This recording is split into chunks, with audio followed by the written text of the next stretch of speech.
Okay, so getting into a rhythm. You need to get into a rhythm. But you see my cadence at the minute, I'm touching up close to 100 cadence. I'm just swerving around a bit. At the minute there's a pothole up here. I'll show you in a minute, it's just coming up. And the other day it was pretty big, but they filled it in this time.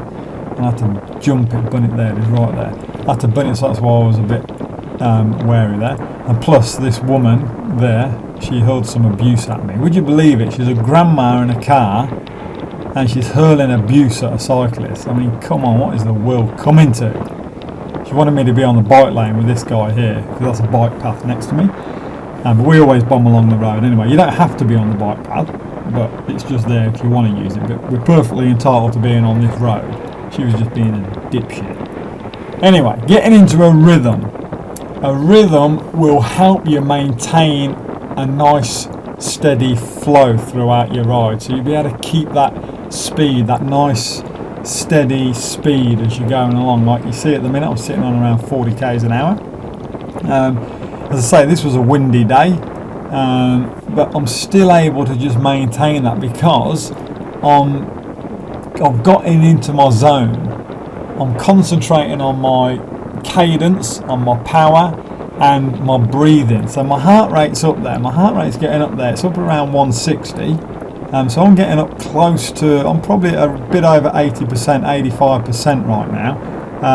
So when you're up at these sort of levels and you're smashing along a bit, you've got to concentrate on, there she is, look, you've got to concentrate on your breathing.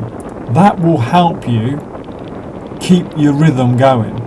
If you lose touch, you lose contact with your breathing, and you're thinking of different things, or you're looking around too much, whatever. If you lose contact with your breathing, then it will put your rhythm out, and you won't be able to maintain these faster speeds. So you can see that I'm still sitting on close to that 40 k's an hour, and I hold this section I'm doing now is around about 10 k's altogether, probably about 8.5, 10 k's, something like that.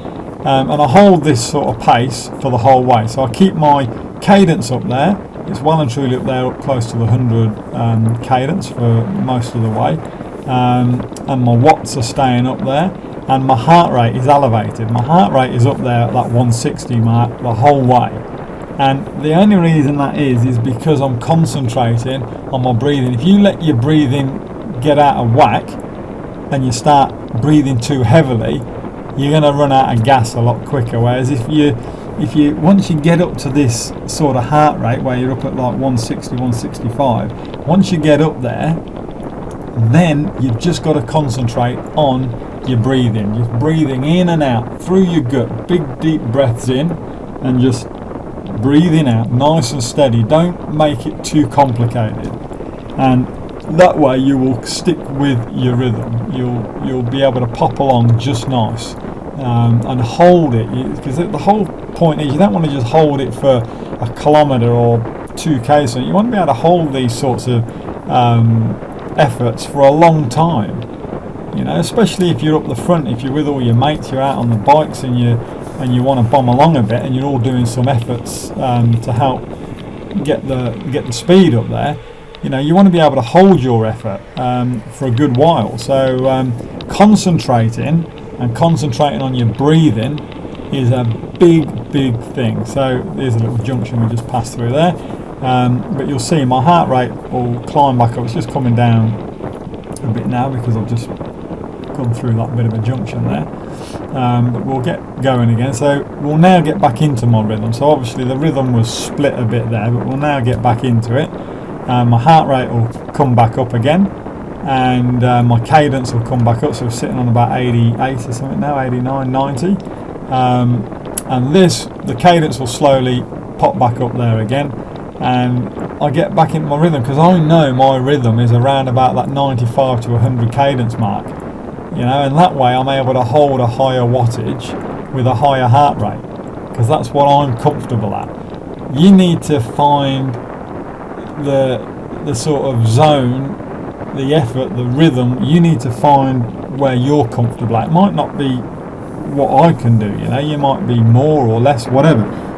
But that is the whole point. You need to get out on the bike and do some of these efforts, and practice getting into your rhythm and getting into a nice smooth flow and concentrating on your breathing, and it will help you immensely when you're on the bike, not just for this sort of stuff on the flatter rides, keeping up a nice speed. I mean, we're sitting on 40 odd k's an hour now. Again, cadence is back up there, so I'm back into my rhythm now. It will help you on the hills as well. It will help you massively on the hills, and even when you're into a headwind. Like at the minute I've got a slight headwind here, but when we get up to the island, there's a little island just coming up now, and we sling a right hand, it really hits. This is always windy along here, so the wind hits me now, about right now. It starts to really thump me now. So if you can keep that rhythm going, you're going to slow down a bit, but you keep your cadence up there and you keep your heart rate up there, and that's all part of just staying in with your rhythm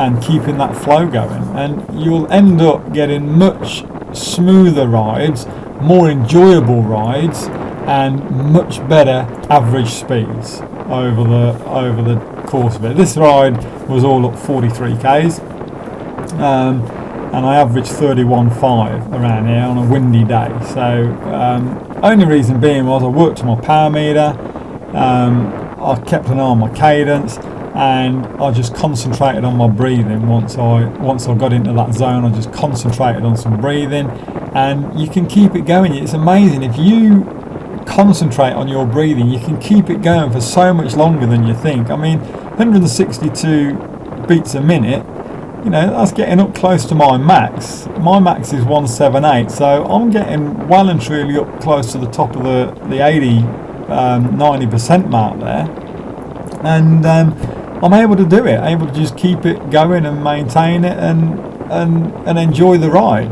at the same time, and keep a nice healthy speed going. So it's all about getting in the zone and concentrating. Don't let anything around you distract you. If you want to get a good speed and you want to smash that time around your local ride, whatever, you've got to concentrate, and you've got to concentrate on your breathing. So anyway, that is it from me. You got any questions or comments, you can post them down below.